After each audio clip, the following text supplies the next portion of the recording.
LAZ Gem Pop fam, you heard? If you want to learn something, go subscribe to this YouTube channel, Chronicles of the Lost, and learn about black kings and queens in the Bible. Yurt. LAZ, go to bloodsagas.com and get your digital download of the book. It's finally available. You heard? Z-Lord.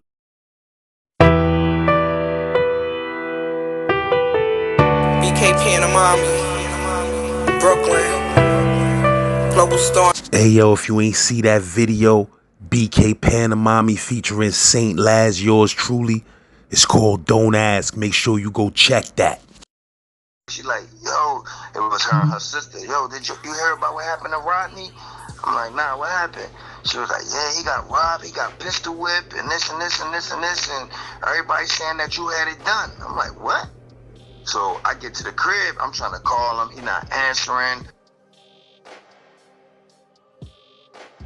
Yeah, but that situation, I read that article about the Rodney Jerkins joint, and you feel me? I know how the media be, like half truths, know what I mean, half of the story. So know what I mean, I just wanted to holler at you to get the real story on what happened with that situation.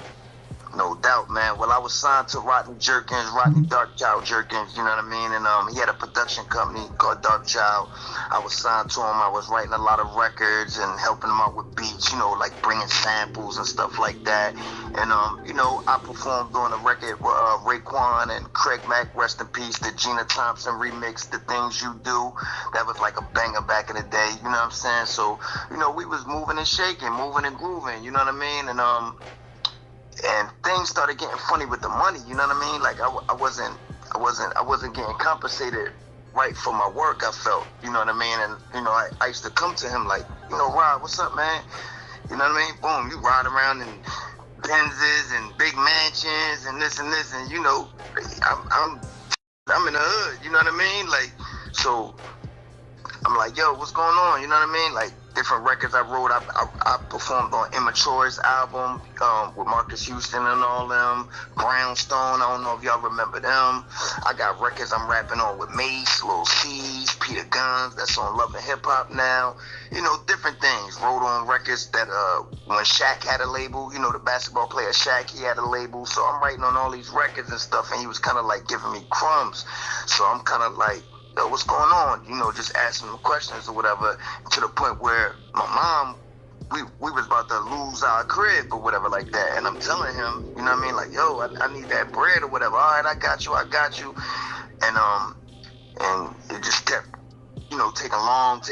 So, boom, I'm just like, yo, what's going on? We had an argument on the phone. You know, we kind of got into it on the phone or whatever like that. And I'm like, yo, you know, what's going on with my money? Oh, I got you. So he's talking crazy to me now and stuff like that. So I'm like, all right, man. So we hung up the phone. I'm like, I'll holler at him when I get back. I go to New York City to do this little movie scene or whatever like that. It was like a little independent film. I went up there for overnight to do a little movie scene or whatever like that. And when I come back, because I caught the Greyhound up there from Atlantic City. That's where I'm from. I caught the Greyhound in New York, and when I come back, my girl that I was with at the time had picked me up from the bus station. I get in the car, she like, yo, it was her and her sister. Yo, did you hear about what happened to Rodney? I'm like, nah, what happened? She was like, yeah, he got robbed, he got pistol whipped, and this and this and this and this, and everybody's saying that you had it done. I'm like, what? So I get to the crib, I'm trying to call him, he not answering, you know what I'm saying? I'm like, yo, what's good? We ain't had like Facebook and Instagram and all that, you know, back then. So I'm just trying to call his phone, see what's good. You know what I mean? He's not answering. So after time went on, I'm not hearing from him. The rumors is getting bigger on the street and everything. I'm like, damn, like everybody think I had something to do with this, and I wasn't even in town. I don't know what the fuck happened. You know what I mean? And to this day, I don't know what happened because I wasn't there. And then shortly after that, a newspaper article came out in my city, which is in this paper called The Press of Atlantic City, which is like our New York Times here in Atlantic City. And they got me on the thing saying, you know, Atlantic City, Stanley Holmes Village rapper had Rodney Jerkins robbed, you know what I mean? And he's the head of a gang and this and this and this, and, you know, just running my name through the mud, you know what I mean? And then next thing you know, they went and raided my boy crib. You know, he's like a brother to me. We grew up since kids. You know, they raided his crib, locked him up. He wound up doing 10 years because we was young niggas. We ain't had no money. You know what I mean? Like, if we had money for a lawyer or something like that to fight that shit probably would have got thrown out. But because this guy's a millionaire, got the best lawyers and everything, you know, he got a squeaky clean church image because his family is, you know, like into church and God and all this kind of stuff. We from the streets, so you know when they go in front of the courtroom, you know, and the judicial system, who you think they gonna believe, you know? So they took my man, locked him up, made him do 10 years, and got my name all in the newspaper, slandering my name, saying I'm a gang leader. I sent out this hit to get Rodney Jerkins killed and this and that. So I'm like, damn, like this shit is crazy. So just being young and dumb, you know, and angry, I get on the mixtapes like P Cutter, Street Wars, and you know, I started making records like, you know, fuck you and this, yo, you blaming me for this shit and this and this and this, you know, just going in on him and shit, making diss records or whatever like that, because I didn't really have no other. I didn't know how else to express myself. I couldn't get in touch with him. He wouldn't call me back to talk about it. It's, yo, what the fuck happened? This and this. I don't hear, this happens. I don't hear from you no more. And shortly after, my name goes in the papers. Gang leader had you getting hit. And then my man that I love dearly is in jail, locked up doing 10 years. So I'm angry. So I'm on records, any mixtape I could get on, just trying to blast at him or whatever like that. You know what I mean? And then it got to the point where I started noticing a lot of people were like shutting doors on me, not answering my phone calls no more. You know, a lot of different mixtape DJs, because I was killing the mixtapes, you know what I'm saying? A lot of the mixtape DJs that, you know, was fucking with me heavy turned their back on me. One of them being DJ K Slay. You know what I mean? This was my man. This was like somebody I looked up to like a big brother. I used to go to his house. Like, I'm a Lang City nigga, but I traveled. Like, you know what I'm saying? So I was always up New York. K Slade lived in East Harlem, like in the Spanish part of Harlem on 118th Street. He had an apartment up there. And I used to go over K Slade's house all the time, you know? Bring records up there, freestyle at his house, everything, you know what I'm saying? Just hang out with him and shit. I looked at him like a big brother. So one day I called K Slay, yo, I got this new record. I want you to play it on your mixtape, K, just like I usually do. Excuse me, this wasn't a song dissing Rodney, and this is just a regular song I made, you know what I mean? Like, yo, I want you to play. He said, yo, Mikey, man, I don't even know how to say this, man, but, yo, your boy just called me. I said, who? He said, Rodney Jerkins. He said, and I got with him. I said, what you mean? He's like, yeah, man, yo, he gave me 2 diamond rings and gave me some exclusive, Michael Jackson, Mary J. Blige, a bunch of exclusives. Not to fuck with you no more, not to play your music on none of my mixtapes. I'm like, man, get the fuck out of here, because I'm thinking, this is my brother. This K Slay, I used to go to his crib, stay over there, catch the bus back to AC in the morning. Like, this is my man. This ain't just like a industry DJ nigga. He's an industry DJ nigga, but this is my man. Like, he fucked with me heavy. So when he told me that, I'm like, what? So he like, yeah, man, I'm just saying, listen, it's just business, my nigga. Like, you know what I mean? So I'm like, okay, is you serious, my nigga? Like, you gonna take 2 diamond rings and some exclusives to not fuck with me no more? He's like, listen, man, ain't nothing personal, but I'm just saying. So I'm going on and on, like, are you serious? Blah, blah, blah, blah, blah. K Slate bangs on me. Boom. I'm like, damn. And that was kind of like my first lesson that these industry dudes ain't really your friends, you know what I'm saying? Because I really had love. I would have shot somebody for K Slade back in these days, you know what I'm saying? He used to put me in the shows. I done been in shows with Black Rob. K Slade used to throw basketball parties. I used to basketball, like block parties and shit. I'd come up there, perform at them, you know what I'm saying? All that shit. This is my man, you know what I mean? And when he told me that, that's when I first realized, like, damn, these industry niggas, they not your friends, you know what I mean? And then it started going... excuse me, it started going crazy after that with the blackballing and shit. Like, I had a manager and a lawyer and stuff at the time, so I was like, all right, fuck it, I just chalked it up as a loss. This nigga Rodney ain't trying to talk to me, you know what I mean? Like, it is what it is. I gotta get out here and try to find some other avenues and other ways to get on or whatever. So, boom, my manager hooked it up. We had a meeting at Warner Brother Records. So I'm like, he like, yeah, they interested in you, Mike. Boom, boom, boom. You know, throw your best on. We going up here. We got a meeting up here. So, you know, throw my little gear on, whatever. Come to New York. We go to Warner Brothers, to the big building and shit. We go in there. They listening to the music. They excited. Oh man, this is crazy. Yeah. So I'm feeling like, all right, boom, this might be it. So boom, they like, yeah, we want to sign you. So they draw up the contracts and everything like that. You know what I'm saying? Give it to my manager. You know, contracts take a little time, you know, to negotiate. You got to change this, or y'all change this, or we, you know, just negotiate. It might take like a month or two or something to go back and forth before you actually put your Hancock on the deal and shit. So around this time, it was like the holidays, like around right before like Thanksgiving and Christmas and New Year's and all that. So they was like, all right, you know, we're gonna take a little break. Everybody gonna go on their little holiday break and everything. And then when we come back, we're gonna sign a deal. They was coming to agreements with the contracts and everything like that. Everything was coming to a close to where right after the ball dropped, you know, in January, like first week of January, we were supposed to go sign a deal. So I'm all excited. I remember Christmas whipping out the contract. I'm talking about, I probably still got the contract somewhere in storage or something, but I'm whipping out the contracts to my mom, you know, my aunts and everybody, you know, at dinner time and Christmas holidays. I'm excited because they know what I was going through. You know, my name all in the newspaper, everybody looking at me like this bad guy. And I finally got some good news to bring to the table, to bring to the family. So everybody was kind of happy.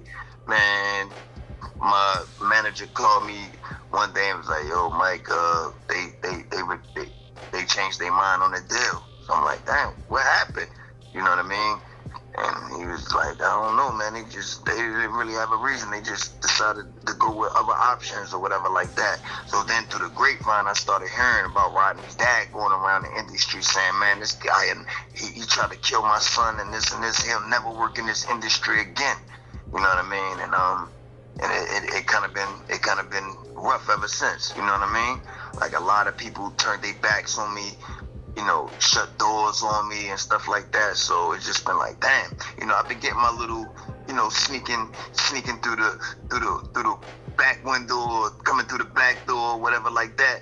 You know, like I did a movie soundtrack for 50 Cent. It's on New Line. It's called Refuse to Die. I did that whole movie soundtrack, but I did that off of put my own mixtapes out, you know, going up to New York on Canal Street, just giving my CDs away, and they wound up getting bootlegged to end up in California, but always had my name and number on the back. So, you know, these people heard it and called me and shit, and he had his movie coming out, Get Rich or Die Trying. So this was more like a documentary that was gonna ride that wave right there on New Line, and they couldn't get the rights to 50's music because he had the movie coming out, so they wanted to get other mixtape artists that was on the come up like him and use their music. You know, it had his grandpop in it, Tretch, DJ Scribble, Run DMC, Jam Master Jay. A lot of people in this documentary talk about like the rise of 50 Cent, and I did like the whole soundtrack to it. So, you know, I've had like little sprinkles of some kind of success over the years, but it ain't been easy with having Rodney Jerkins blame me for these accusations that aren't true.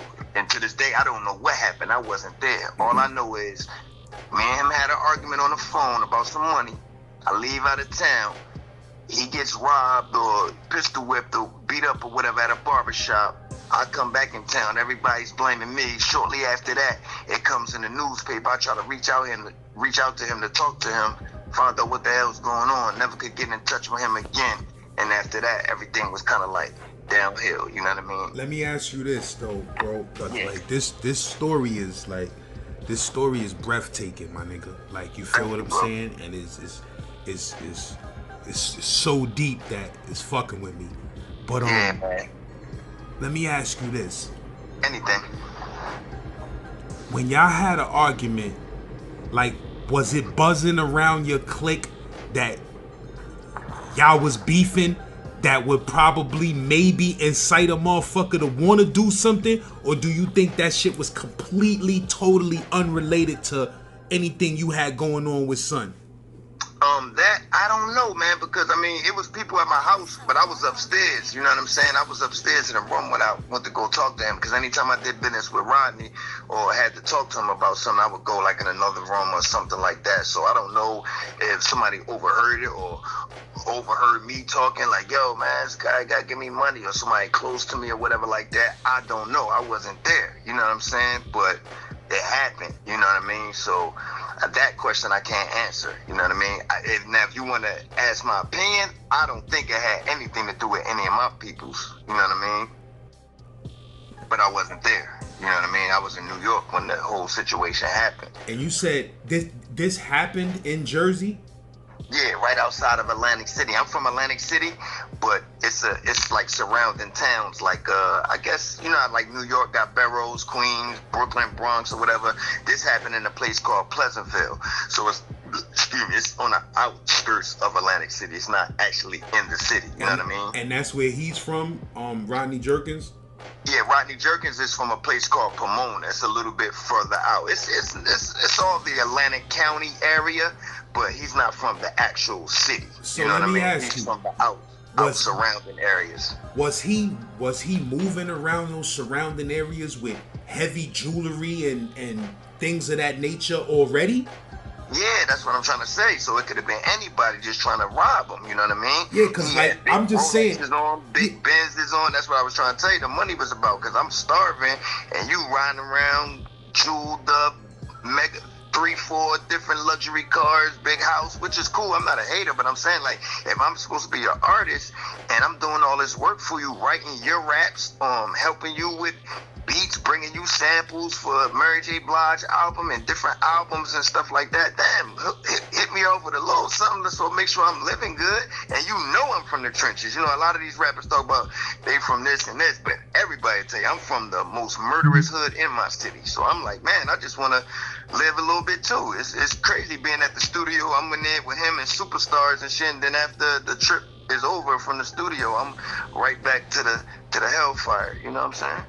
So yeah, he was riding around, you know, with because he's not really from the streets like that. So I don't know, maybe he just wasn't thinking or whatever. But you know, he riding around, mad jewels, Rolexes on. You know, he's like a flashy guy. I don't know about now, but I'm saying that at this time he was young too. You know what I'm saying? Being flashy and stuff. So that's what I'm saying. That it could have been anybody that did that. But because I had that argument with him, you know what I mean, it kind of put me like in the number one suspect type of thing. Did he ever physically see you with the kid who caught that case? What do you mean? Like, did Rodney Jerkins see you with that dude before that robbed him? Yeah, it was like a brother to me. He still is like a brother. We cool to this day. You know what I'm saying? He's like a brother to me. And the thing is that I guess they had I found out years later, I guess they had a lineup or whatever like that, and I guess Rodney pointed him out in the lineup or whatever, you know what I'm saying? But later on, years later, I talked to my brother and he like, yo, I had nothing to do with that shit, you know what I'm saying? So my brother, who has no reason to lie to me, he already had did the time, came home and still saying, like, yo, I ain't do that shit, bro. I ain't do that shit, Mike. Like, I ain't had nothing to do with that. So it's like, damn, why would my brother lie? He already did the time. Like, why would he lie to me? You know what I mean? He never lied to me about nothing else. So, according to him, he just went and did 10 years for some shit he ain't do? For some shit he ain't even do, my nigga. That's what I'm trying to say. So I don't know if Rodney just maybe it could have been mistaken identity, or it could have been other people, because, you know, my team is a real powerful team. They probably wanted to, you know, get us out the way anyway, not Rodney and them, but I'm saying other authorities or whatever might want us out the way, so they maybe could even persuade him, like, yeah, this is the guy. You sure this is the guy? You know how they do, you know what I'm saying? When they can't find who really did the crime, sometimes they gonna get a Joe Blow and make him eat that. That's a fact. I know several motherfuckers that got cases thrown on them just because the police hated them. Right, and that's what it kind of was around my way. And then I'm on, like I said, I was on the Gina Thompson remix with Raekwon and Craig Mack, rest in peace, you know what I'm saying? And nobody from my city. That's the thing about Atlantic City. I'm the only guy out here that's even this close. Like, you know what I'm saying? Like, nobody from Atlantic City made it at nothing. We don't got no famous basketball players. We don't got no famous NFL players. We don't got no famous rappers. Nothing. So it's like, I was the guy. Like, I still am the guy. You know what I mean? I'm the guy that's like, everybody kind of like, all right, you know, Mikey gonna be the one. You know what I'm saying? He the one going, he gonna change everybody's life, you know what I'm saying?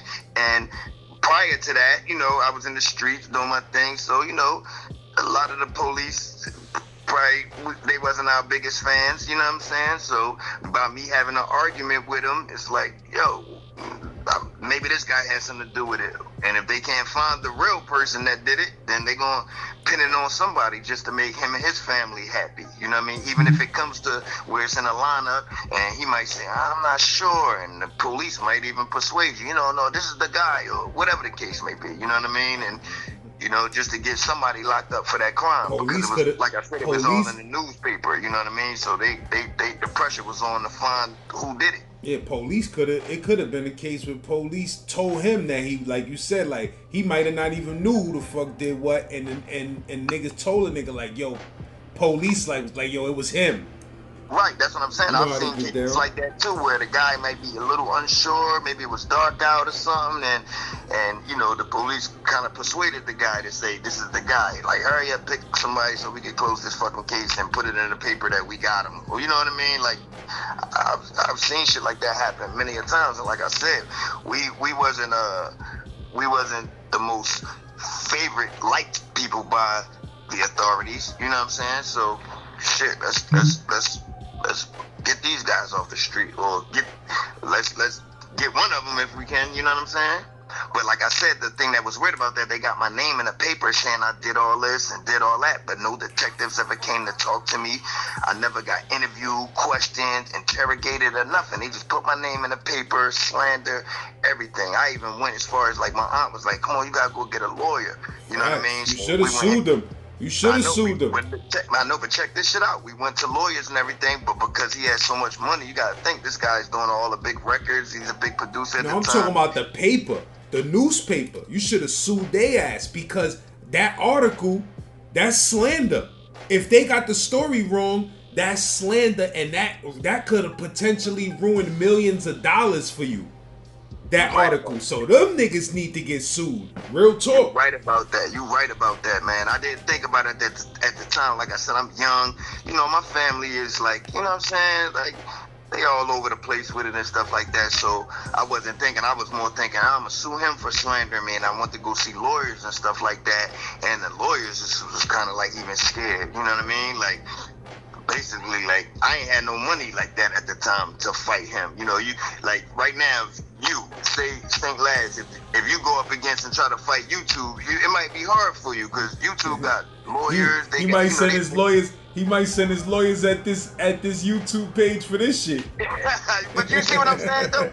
Anything, like, if you try to sue somebody that's bigger than you, you know, you gotta have your ducks lined up, you know what I mean? And I didn't at the time, you know what I mean? Every lawyer I went to go see was more or less like, they don't wanna touch it because, you know, he got money or whatever like that, you know what I mean? So after a while, I kind of got discouraged, and I just said, fuck it, I'm gonna just get back in the trenches and go hard. And like I said, I had a little sprinkles of success here and there. I worked on a barbershop soundtrack,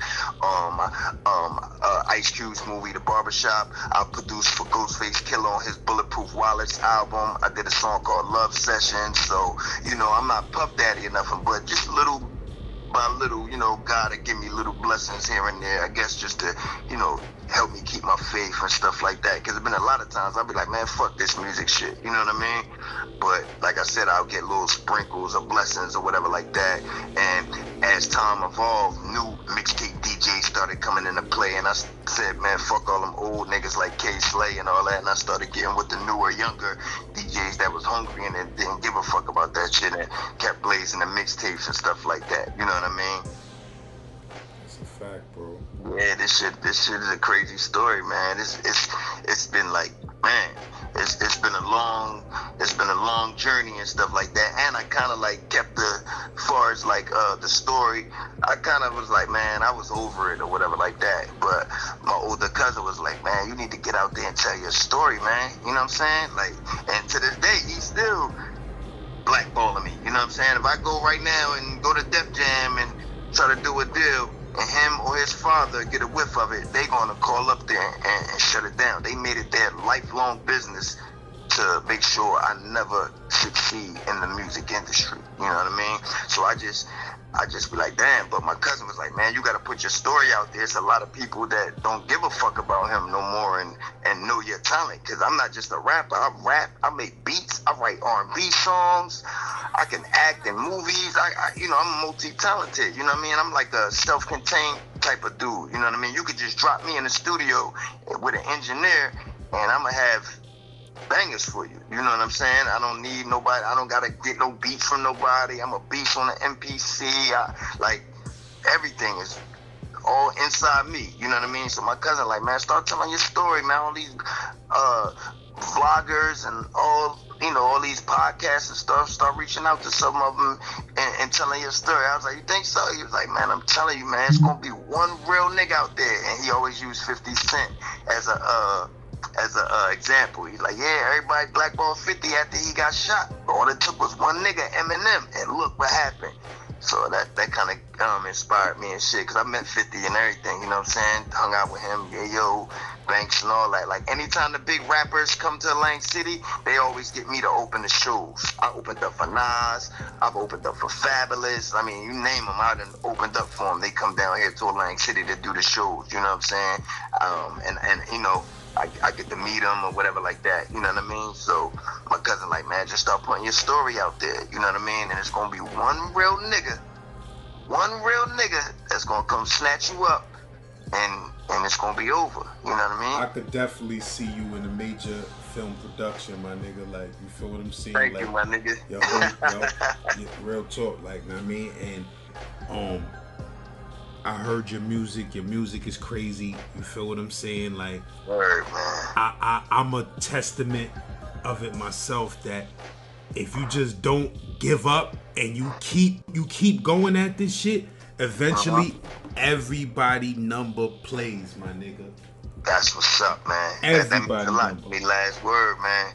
Hey, let me tell you how bad it got. You still recording? Yeah. Check this shit out, lads. Check this shit out, man. It got so bad, right, that I was getting in trouble, you know, because I started having a fucker attitude after things, you know, after it first went down. My man's locked up, you know what I'm saying? I ain't really got no money to, you know, pay for a lawyer. That's what me and his argument was about, Rodney, because I wasn't getting no money, and you run around here, you know, balling and shit, and your artist is, you know, fucked up. So it came to the point where my mom even had because detectives and stuff was, you know, not for that Rodney shit, but, you know, just other shit, you know, questioning my mom and stuff like that about me and stuff like that. And it came to the point I was getting in so much trouble that my mom had a nervous breakdown. So I went to go visit her in the hospital, and she was like, you know, why don't you just say forget that music shit? It's, you know, it's nothing but trouble, Mike. You know, I just want to see you get a job, get a career. And I'm like, man, a job? Like, damn, I just was on a big remix and albums and this, but this my mom. She laying in the bed, like, hooked up the tubes and stuff. So I'm like, fuck it. You know, I'll do anything to make my mom happy. So I even went and got a job. My man is a chef.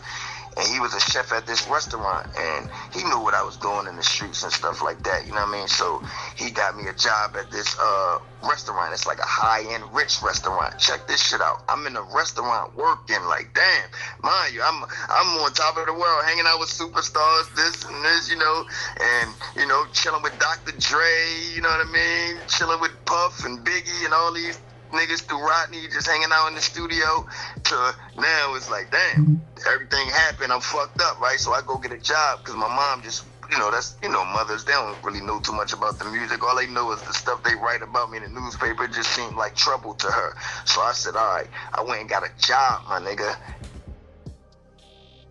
Remember Boardwalk Empire that used to come on? Boardwalk Empire used to come on, I think, like Showtime at HBO, about Nucky Johnson and all that. Definitely. Yeah, the black guy in there named Chalky. Yeah. That's my grandpa. they had to change the names and everything like that. But that I read about him. I read about the dude that his character was loosely based on.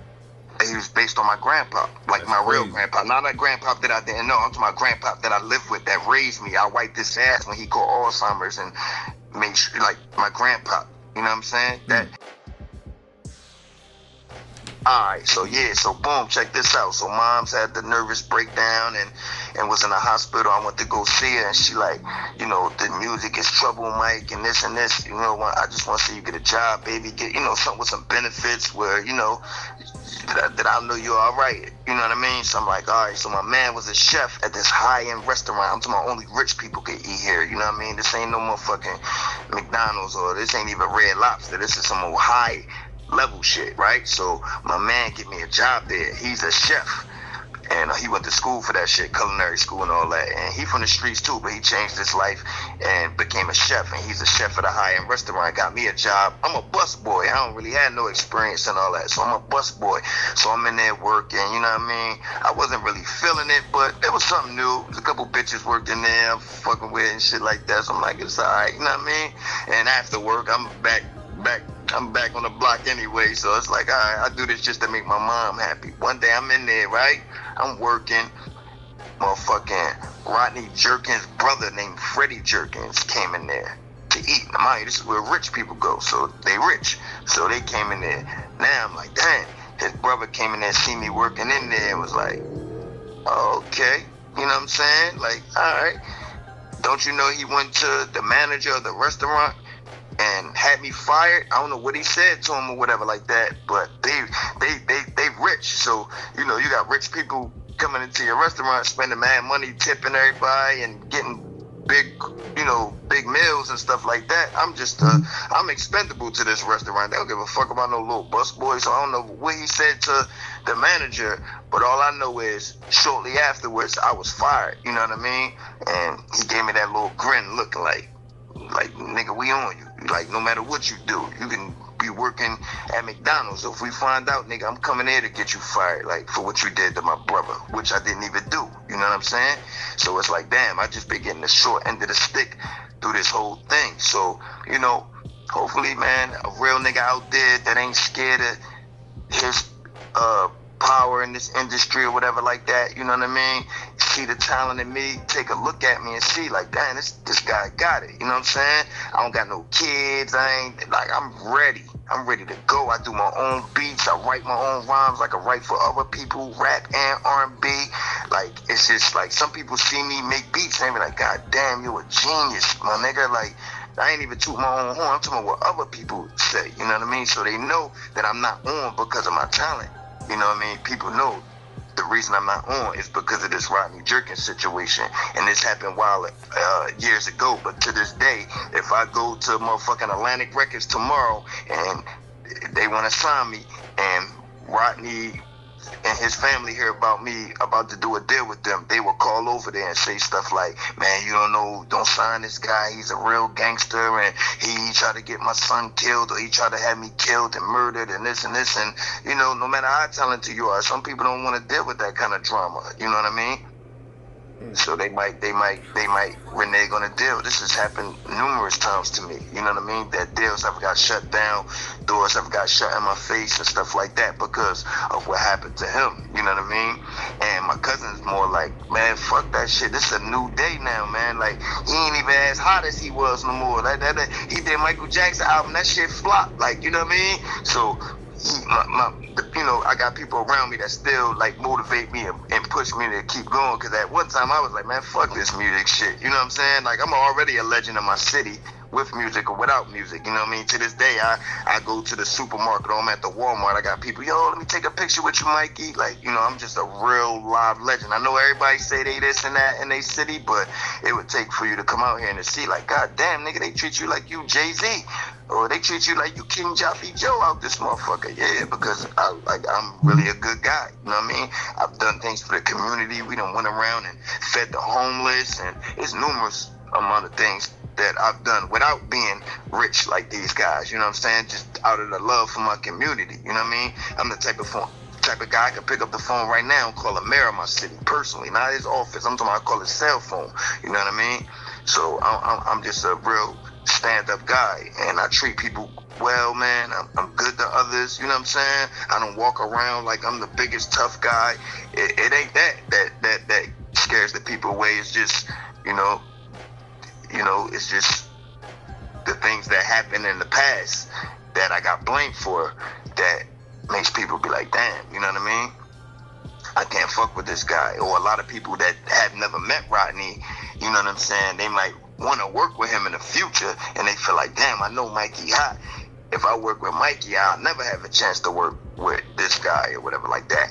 And it's been even times I've reached out to him, I'm talking about even recently, and said, yo, bro, could we sit down and talk like men?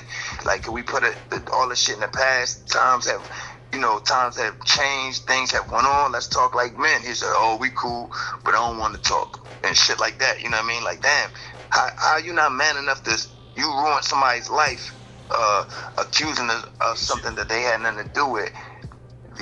Years go on, and you still don't want to have a conversation like men, you know what I mean? Sit down, that's what real men do. If I had a problem with you lads, and we had disagreements and things went on or whatever like that, you know, time goes on, man. If you reached out to me and said, yo, Mikey, can we talk, man, such and such, man, I'm gonna have a conversation with you, you know what I mean? As long as nobody died in my family, like you killed none of my loved ones and nothing like that, I would at least sit down and talk with you. This man didn't even want to talk. That let me know, like, you did me wrong, bro, you know what I'm saying? But God don't like ugly, and this guy goes around and preaches like he's some big church going guy or whatever like that. I think it's all bullshit, you know what I mean? You might read the Bible, but you don't live by it, because God forgives, you know what I mean? I'm not even, like, I'm a different kind of guy. Half my family, like my mother's side is Baptist, and my dad, he died when I was 2 years old, and he was Muslim, you know what I mean? And my dad died by the hands of his own brother, like his own brother. My uncle killed my dad, you know what I mean, when I was 2 years old. Not no brother like his own boy. I'm talking about they came out the same womb. So I automatically got trust issues with people. My story is real deep. I know everybody say, man, you can make a movie. Nigga, the nigga that come get me, like Eminem, or like Eminem did 50, the nigga that come get me is gonna be a billionaire. You know what I mean? It like, my life story is definitely a movie. From my grandpa being one of the biggest black gangsters in Atlantic City. Anybody out there, Google Reggie Etchell. Reggie Etchell. You know what I mean? I don't know if y'all know about like Nicky Scarfo and all them, the Philadelphia Italian mob or whatever like that. But my grandpa, God bless his soul, the guy that taught me everything I know and about business and stuff like that, he used to be the only black guy that these guys would trust. I'm gonna even tell y'all something else. Y'all know, number Boardwalk Empire that used to come on? Boardwalk Empire used to come on, I think like Showtime at HBO, about Nucky Johnson and all that. Definitely. Yeah, the black guy in there named Chalky. Yeah. That's my grandpa. They had to change the names and everything like that. But I read about him. I read about the dude that his character was loosely based on. He was based on my grandpa, like That's my crazy. real grandpa. Not that grandpa that I didn't know. I'm talking about grandpa that I lived with, that raised me. I wiped his ass when he caught Alzheimer's and made sure, like, my grandpa. You know what I'm saying? That they you know, they couldn't get everything cleared or whatever like that. So they changed a lot of the names and everything in that thing. But I'm just giving you the idea of what kind of cloth I'm cut from. I'm cut from a long line of real people. You know what I'm saying? I'm talking about, I got aunts in my family that were big kingpins and shit like that. Females that were doing it. You know what I'm saying? Like, my whole life story is different. When they get you ever see the first Batman movie they made and the Joker came? He said, wait till they get a load of me. That's kind of how I feel. Wait till they get a load of me. You know what I mean? My cousins and everybody like, man, keep that shit going. It's going to be one real nigga that hear you. It's going to be, he call me baby boo. One nigga that's going to hear you, baby boo. You know what I'm saying? And it's on and cracking. So, you know, we starting now, man. We starting on, you know what I mean, on St. Lad's platform, man. And hopefully this will grow. Hopefully a real nigga to hear it reach out to me. I'm a real one. I don't got nothing to hide. You can look in my eyes and see. You know what I'm saying? Like, this guy is different. You know what I mean? So any real ones out there, reach out, man. You know what I mean?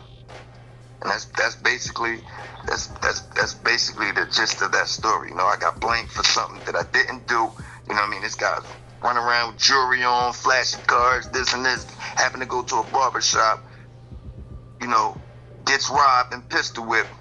And because I had an argument with him about some money prior to that, it kind of like got put on me and my crew. You know what I mean? So it's just crazy, man. The whole story is crazy, You know what I mean? I appreciate you coming on the platform and talking about this, my bro. You know what I mean? The story is crazy, and I'm sure when people hear it, they'll feel the same way. No doubt, man. I just want to send a shout out to all the people that, all your subscribers and everything like that too, man. And I want to say salute to you, man, because your platform is great. I only see bigger things coming in the future for you too, man. So welcome to the rap game. That's going to be the name of the series. You feel what I'm saying? Welcome to the rap game, where we just going to be giving out the real side of this rap game that everybody wants to come in. No doubt, man, because I got many stories, man, for the future, for the platform, man, for the whole gym pop, man. I got, like I said, you can Google me and see all the records and stuff I've been on. So just use your imagination of people that I've been in the studio with, man. Like I was out there, and I put like this: I was out there in California when Biggie got killed. I was at the Soul Train Awards. I still got my tickets. I got all my receipts, everything. Like, and I got stories. I can tell you the vibe.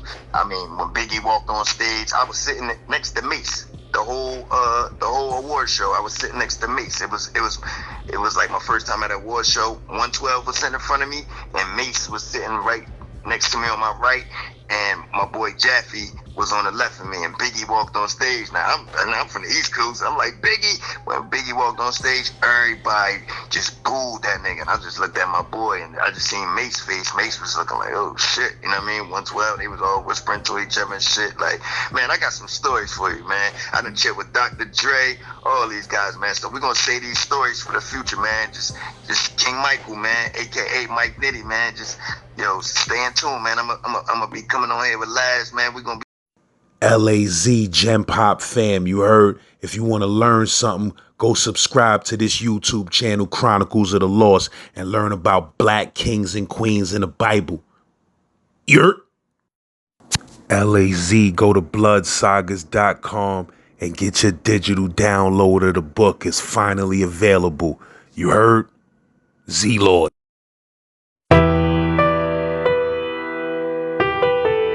BK Panamami, Brooklyn, Global Storm. Hey yo, if you ain't see that video, BK Panamami featuring Saint Laz, yours truly, it's called Don't Ask. Make sure you go check that.